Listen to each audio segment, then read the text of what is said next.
All right, as we discussed in openings and the judge told you yesterday, reasonable doubt can come from the evidence, lack of evidence, and conflicts in the evidence. So let's talk about the evidence that we heard over the last 4 days and why you should have very real doubts about the state's case. This is not a first-degree murder case. Nothing about this case is first-degree murder. In jury selection, you learned that only first-degree murders are eligible for the death penalty. This isn't that. If you believe that Jose did this, it clearly was not planned.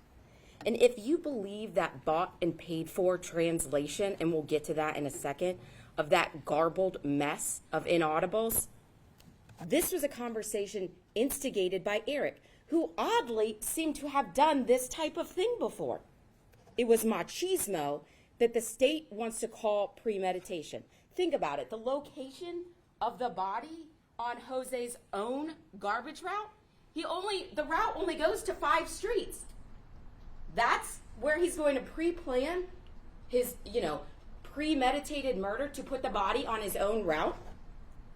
The state just told you there was multiple murder weapons. That's their allegation. So somebody who pre-plans out a murder days in advance, we can't even figure out which weapon to use? If you believe that Jose did this, it was in a pressure cooker and maximum force was applied to him. You don't mess with people's money and you don't mess with their family. And if you believe the state's case, Tanya was threatening Jose with both. And she was telling multiple men that they were the father of her unborn child, and she was extorting them. It's possible that Jose thought that he could talk Tanya out of blackmailing him and extorting him, only to have Tanya refuse, and in a fit of passion, without any ability to reflect. That's how the murder occurs. That's why the method is frantic and there are multiple weapons used. But that's only if you believe that Jose did this. But here's why you shouldn't believe that. The state told you in the opening that Jose didn't plan on being recorded. That's what they said. But not only can you see the cameras, and remember, Adolfo Cavelli told us there's 4 cameras. There's 4 different angles being recorded live. He told you that yesterday, Adolfo told you that employees are specifically instructed when they work for Waste Pro that they're being video and audio recorded. So the state's opening that he didn't plan on being recorded is false. Adolfo told you they know. We tell every employee you're video and audio recorded at all times in the truck. Why would a person actually discuss a murder they actually meant to do in front of a camera that was constantly monitored? And Adolfo Cavelli told you the first time that he got up, look, I look at it at least once a day. At least once a day, I monitor those cameras to make sure that my drivers aren't eating and driving, that they're not texting and driving, that they're not driving in unsafe conditions. And when at the Detectives Bureau, Jose immediately gives consent to search his truck. Why? If we're to believe Rose Rosario and Norma Campos, he actually did this murder. So let's talk a little bit about Rose Rosario and Norma Campos. The state said in their first closing argument, you have no reason to not believe them. Well, let's talk about that.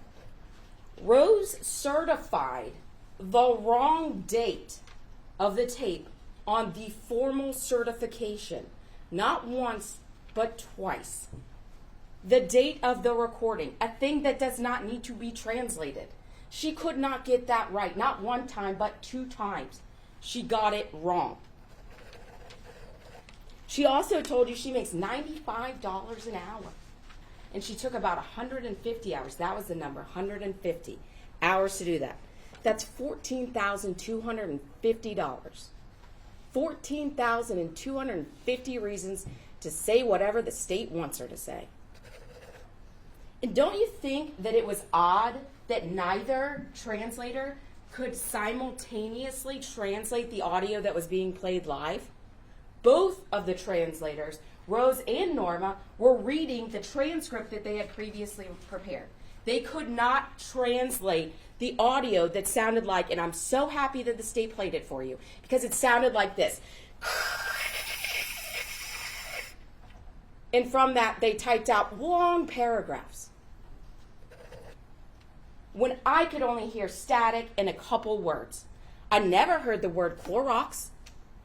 Clorox, why is that important? Why do you mention that? Well, I mention that because Clorox is a word that doesn't translate. It's a name brand. And in name brands, they're the same in English and Spanish.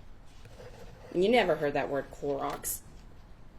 Meanwhile, the court interpreter, who the judge told you is totally neutral. Neither side hires the court reporter. She works for the court. And she certainly wasn't getting paid $14,000. Permission approach? You may approach.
Thank you.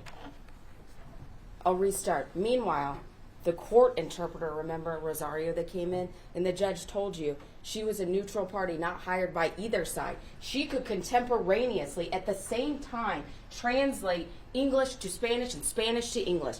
But she wasn't getting paid $14,250 to testify.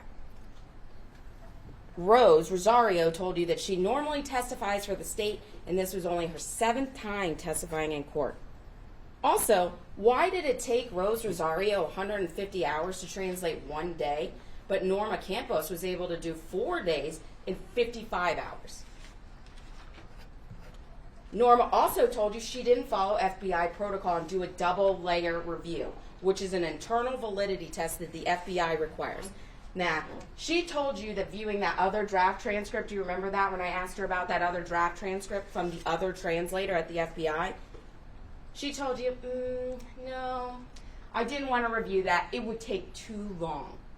In a capital murder case where the state is seeking the ultimate penalty of death, imagine that.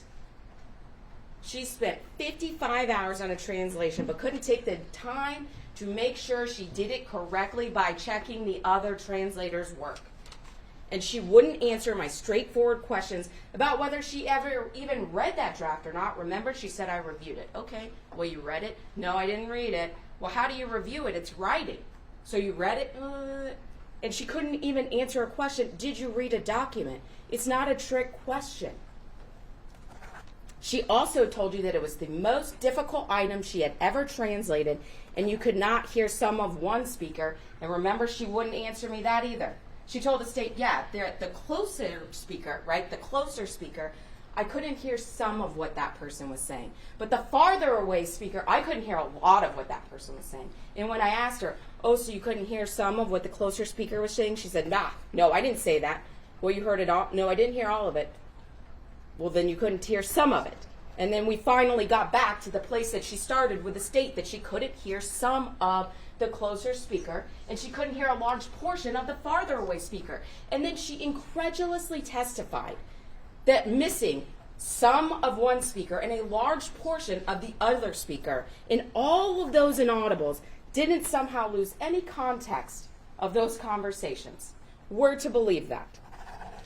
Remember, a lot of those conversations were in English, and they still couldn't hear them or translate them, hence all the inaudibles. But we're supposed to put all our faith in Norma, who has now testified in court a sum total of 2 times, including this case. I would submit to you that the 2 most critical state witnesses that they presented to you were the least experienced, the most combative and deceptive, the most fanciful, and the ones paid the most to tell y'all what the state wanted them to. I didn't hear those words that they typed. They didn't even know where to stop the tape when the state was playing them the tape live and they were going over the transcript. If you listened, they weren't even stopping it in the right part because you couldn't even hear the words that they allege they could hear.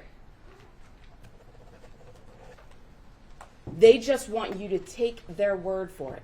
On the most critical piece of evidence, in the most serious type of criminal case, just believe them. Just take their word for it. And they also kept talking about being familiar with the Puerto Rican dialect, but Jose told Newman he grew up in Connecticut. Don't swallow their testimony whole. We talked about this in jury selection. Remember, I told you to assume a witness was lying until they proved to you otherwise. But at the very least, be neutral until they proved to you and convinced you that they were truth tellers, such that you should put your trust in them. And neither of those witnesses met that bar. They want you to trust them on something you can neither see nor hear. They simply do not deserve that level of trust. And frankly, the FBI believes so too because Norma had only testified in one previous case. Y'all have been in court more than Norma's been in court. In the most difficult translation, the government chose Norma, who has only testified one previous time in her entire career. And isn't it weird that the government didn't give Norma all the tapes, but gave the day after the murder, August 24, 2018, to Rose Rosario? And you have to ask yourself, why would the government farm out the most critical and crucial tape to a private company who gets paid by the hour rather than the Federal Bureau of Investigations? Even the most inexperienced and lazy FBI agent.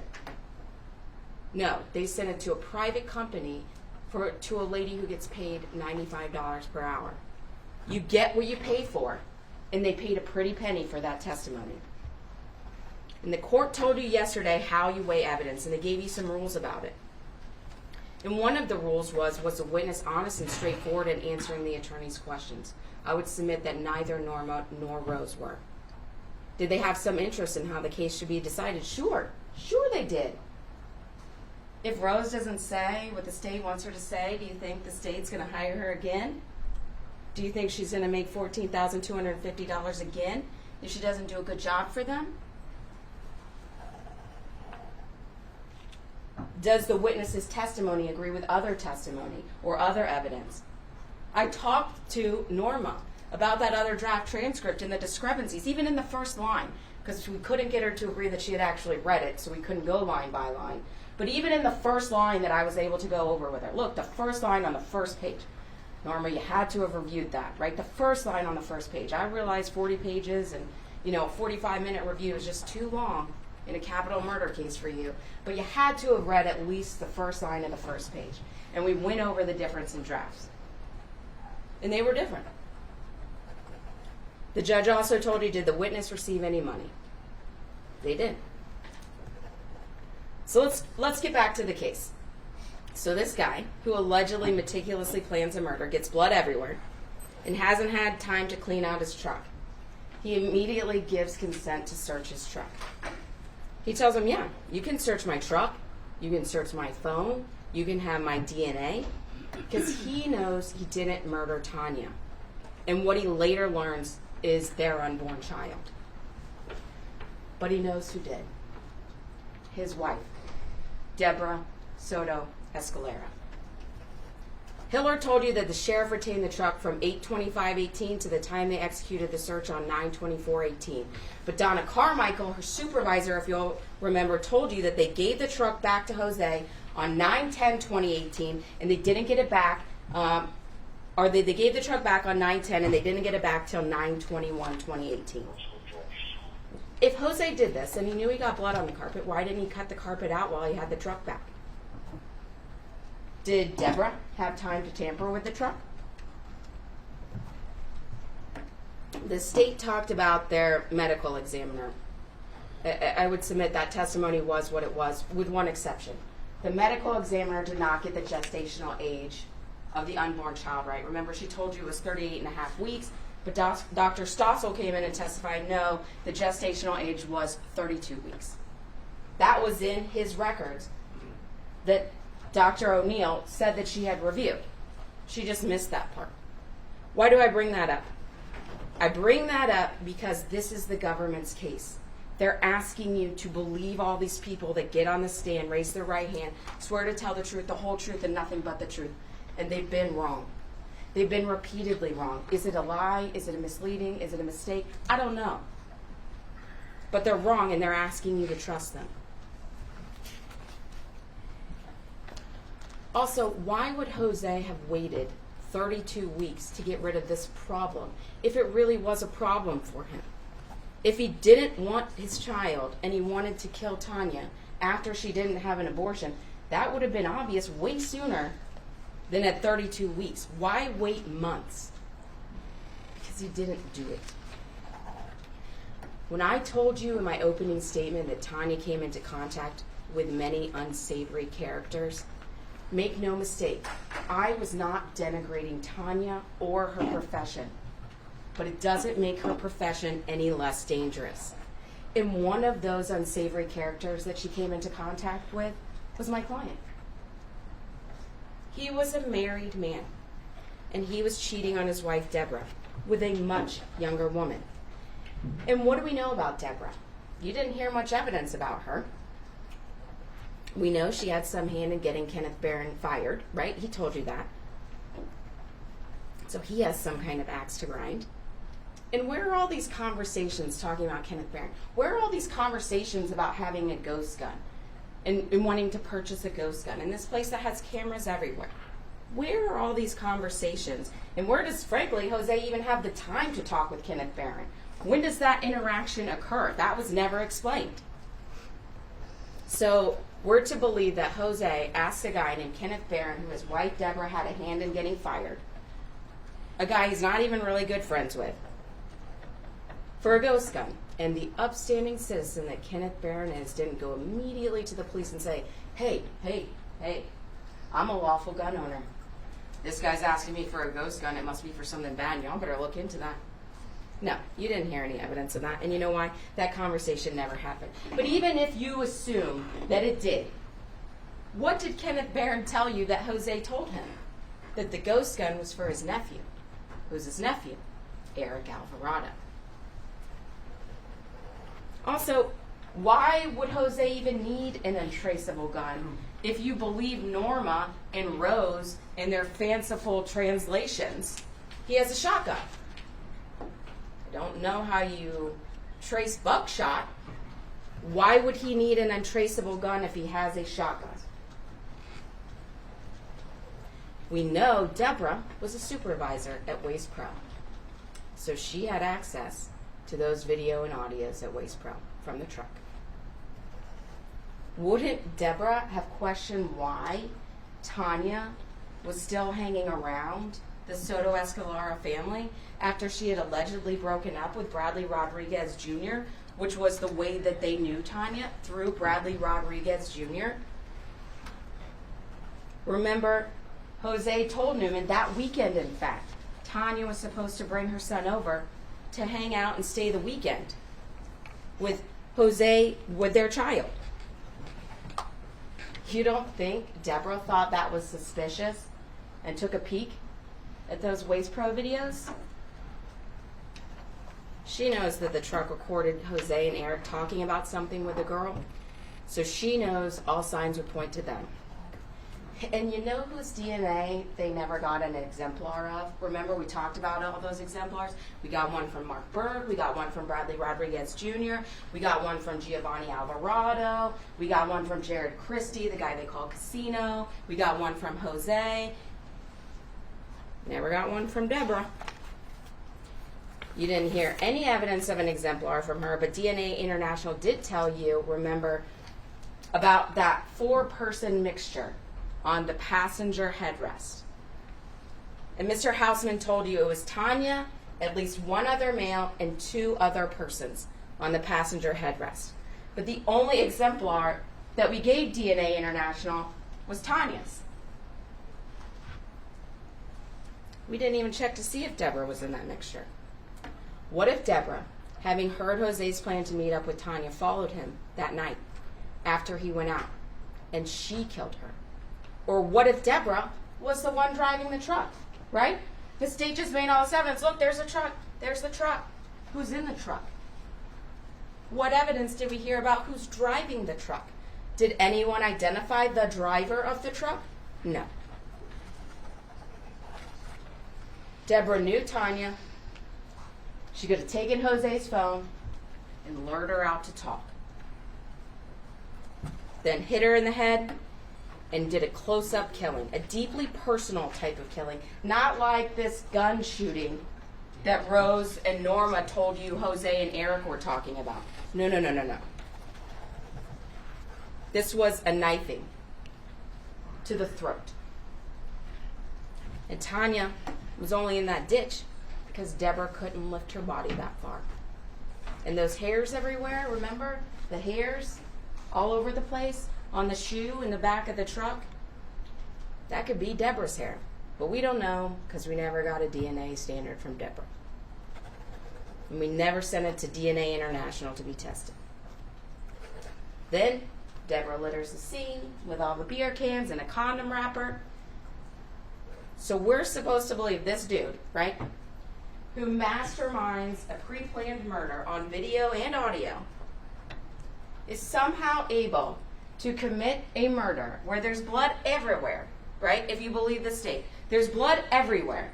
And he's able to leave no DNA on the scene, not on the beer cans, not on the condom wrapper, not on the body, even with gloves, right? If you're lifting a body and putting it somewhere, there's going to be DNA left on the body. We certainly couldn't have tested it against Deb's DNA because we didn't get a standard of that. And look, Mark Chapman told you that those tire tracks were not from Jose's truck. Was that because it was Deborah's car? Did we check Deborah's car tires? For that matter, did we check the car tires, or did you hear any evidence of checking Mark Burke's car's tires? Jared Christie's car tires? Giovanni Alvarado's car tires? Bradley Rodriguez Jr.'s car tires? Eric Alvarado's car tires? No. We just checked Jose's and then we were done. It didn't match. Not even the same type of class. Remember? It wasn't even the same type of tire. But that was it. That was enough for us. The only DNA of Tanya's linking her to the truck was on the driver's side carpet found after the truck had been placed back in the custody of my client for over a week. DNA International William Hausman told you that DNA could be found even 20 years later in cold cases. Now, you heard Newman in the interview with my client say, well, DNA degrades, you wouldn't find it. He's not an expert. That was a lie. William Hausman from DNA International told you could get DNA on cold cases from over 20 years ago. So let's talk about this truck, right? The state showed you the video of the truck and they said, oh, the fog lights match. This matches. It's the truck. There's the video from Cactus. It comes out of the house. Where's the rest of the video? Does Deb's car follow behind? We didn't see any evidence of that. We didn't see what else was on the video. Deborah could have stepped in blood and gotten it in the truck, or that DNA could just be from sex contact that Jose had with Tanya in his truck because we know they had sex. Let's talk about those phone records. You didn't hear any evidence of the GPS of Deborah's cell phone that night. But Jose did curiously tell Newman, yeah, I'm not really tech savvy. I don't like do Facebook on my phone a lot. Deborah does that for me. She gets on my phone and she does Facebook. Did she take his phone? Because we know she uses it because he told Newman she does. And make a call from it to frame him? Where are her phone records and locations? We don't have those. Remember, Dee Petrie-Antonio told you that she could only, and this was important, she could only tell you where the phone was. She could not tell you who had the phone. The state wants you to make that mental leap. Do not. Do not. Jose would have known what Deb did at the time of his interview. And he would have known that it was ultimately his fault. And he lied. There's no two ways about it. He lied. He lied to Newman to protect his infidelity and to protect his wife. But he wasn't scared to talk. He immediately talks to Newman because he didn't do it. He repeatedly says that. And if you do believe Norma and Rose, he says that repeatedly in the tapes too. I didn't do it. I didn't do nothing. Also, curiously, in the interview with Newman, Jose says, my wife is freaking out. Well, why would Deborah be freaking out, right? At this point in time, she doesn't know about, allegedly, the murder of Tanya Wise. She doesn't even know that Tanya Wise is the mother of Jose's baby. She doesn't know about the affair. Why would she be freaking out? Deborah knew Jose, or Eric, would be the only suspect because she made it so. But don't think that I forgot about Eric. So let's talk about Eric. On the alleged translation, Jose says in the beginning that Tanya was sleeping with Eric. And remember, Eric's DNA, Wayne Walker told you, State didn't mention this, but Eric's DNA was on the passenger door, the rear passenger door of the Dodge Ram. But Eric Alvarado's exemplar was never sent to DNA International to determine if he was that at least one male contributor to the four-way mixture on the headrest of the passenger seat. No. We didn't do that. And the state also didn't send DNA International the inconclusive mixture from the driver armrest top or the bottom of the driver armrest from the Dodge Ram. Would those have provided a match to Eric? We'll never know because we didn't even try. As soon as Jose was determined to be the father of that child in this case, the case was closed. The investigation done. Despite the fact that so many other people had the means, the motive, the intent, the opportunity, all of those things. So Eric's in this Waste Pro truck with Jose, allegedly talking about this murder both before and after it happens. So let's talk about what Eric actually says.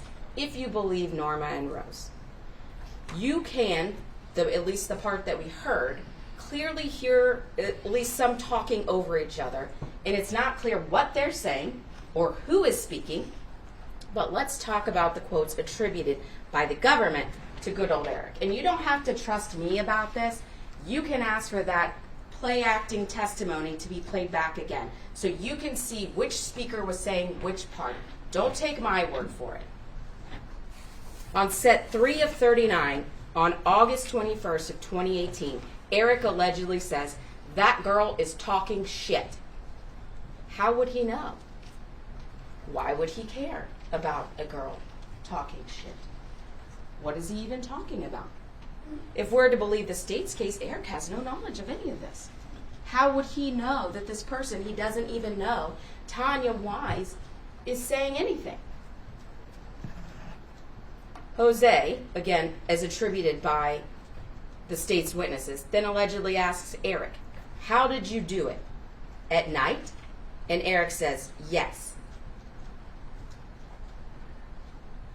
She said, and that was it. So Eric is killed before? Okay, good to know.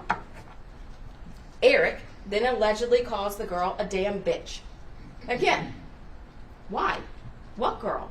Who's he talking about? Why is he calling her names if he doesn't even know her? Eric then says he'll take something to Miami. What? If Eric's not involved in this, what's he taking to Miami? On set 8 of 39, on 8/23, Eric allegedly said, we need something like that, something with a barrel. Wow, okay, so Eric's talking about we need a gun. Why is Eric talking about needing a gun? Eric says, that's what I'm going to do. What's Eric going to do? Eric had nothing to do with this, right? If you believe the government, it was Jose and all Jose. What is Eric going to do? Eric, who's murdered before, apparently. On set 12 of 39, again on 8/23/18, Eric allegedly says, I'll probably go to jail. What's Eric going to go to jail for if Eric didn't do anything? On set 23 of 39 on 8/23, Jose allegedly says, like, clean it real good to take off all the fingerprints, all of them. Unintelligible, this bitch. Unintelligible. If you got to use it, then you use it. Odd. If Jose's the one that does it, why is he telling Eric how to do it and what to use? If Jose's planning to do it, he would say, if I got to use it, I'm going to use it. Not, if you got to use it, then you use it. Who's you? Use Eric. Eric responds, I don't know what you're talking about. And Jose allegedly responds, exactly. Sounding like a guy who's done it before. On 8/24/2018, Eric allegedly said, this is the morning after the murder, mind you. Eric allegedly said, can't stop thinking about that. What's Eric thinking about? He wasn't even there, right? He doesn't know anything about it. What's he thinking about? Things that are running in my head. What things? That I should have, that I would have. Shoulda, woulda, what? On the morning after a murder that he was on tape planning a murder of something similar that he's done before?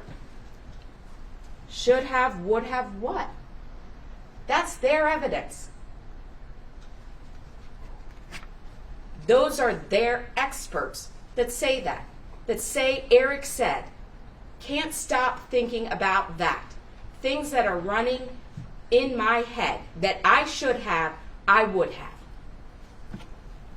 Then, interestingly, same day, Eric allegedly says, as soon as I walk in, she looks at me and she says, unintelligible, somebody else. Who is she?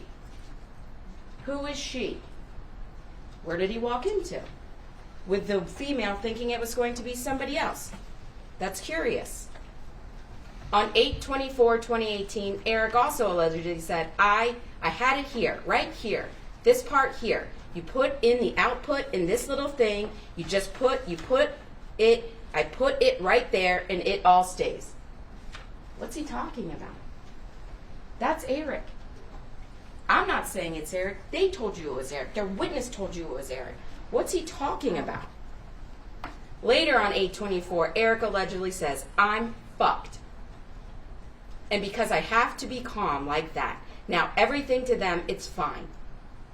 To which Jose, again, these are the government's witnesses' attributions, not mine. Jose allegedly says, did she have a purse? Curious. If Jose was there and he's the one that did the murder. Or, let's assume he participated with Eric. He would know if she had a purse or not. He was there, right? He wouldn't need to ask Eric, did she have a purse? No. He wasn't there. it was Eric. Why is Eric, if Eric didn't have anything to do with this, doesn't know nothing about nothing, why is Eric on the morning after a murder fucked? Why does he say that? Someone says, I already took 2 baths when I got to her house. Whose house? No one took baths at Tanya's house. Tanya's mom testified. She never told you a gentleman came into my house and took baths. If the state believes that that's Jose, which I submit, I guess that's what they're saying, that it's Jose that says I already took 2 baths when I got to her house. Whose house? That's not what he would refer to his house. He would say my house. We know it's not Tanya's house because her mom didn't say, oh, a guy came in and took baths and it was weird. And we know Jose didn't go to another house, right? If you believe the state's witness about the cell phone. That witness didn't put him at another house.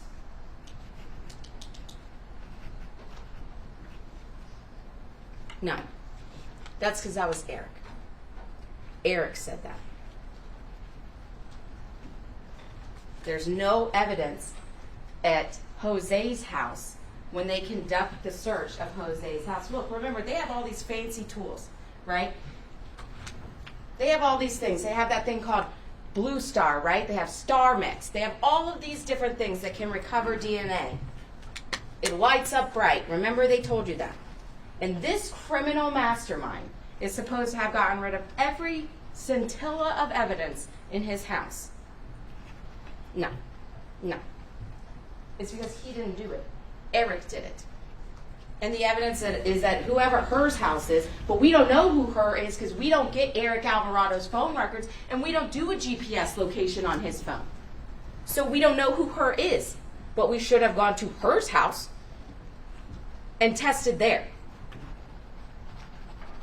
That's probably where the bag is.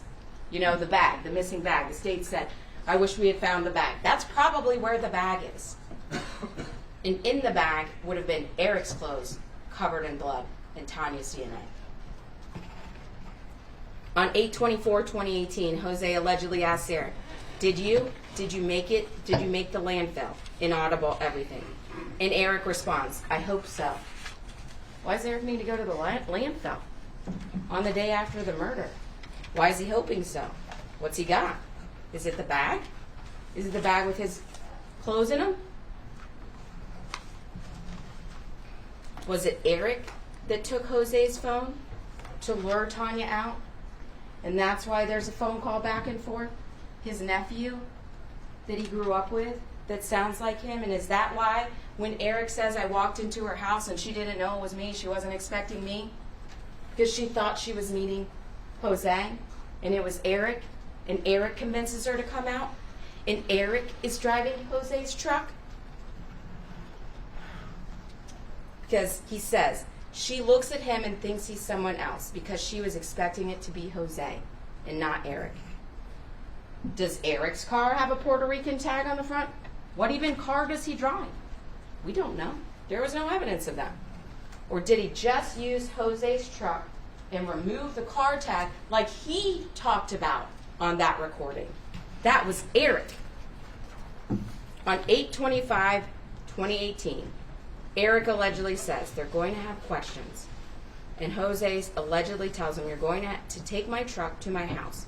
So we know Eric drives Jose's truck. We don't know what his car looks like. We don't know where Eric was that night, or what his phone number was, or where his phone was. But we do know his DNA was on the truck. And Eric believed he was fucked the morning after the murder. You should have doubts about the government's case. Those doubts are eminently reasonable. And you should find Jose not guilty. Thank you. Thank you, Ms. Pearson.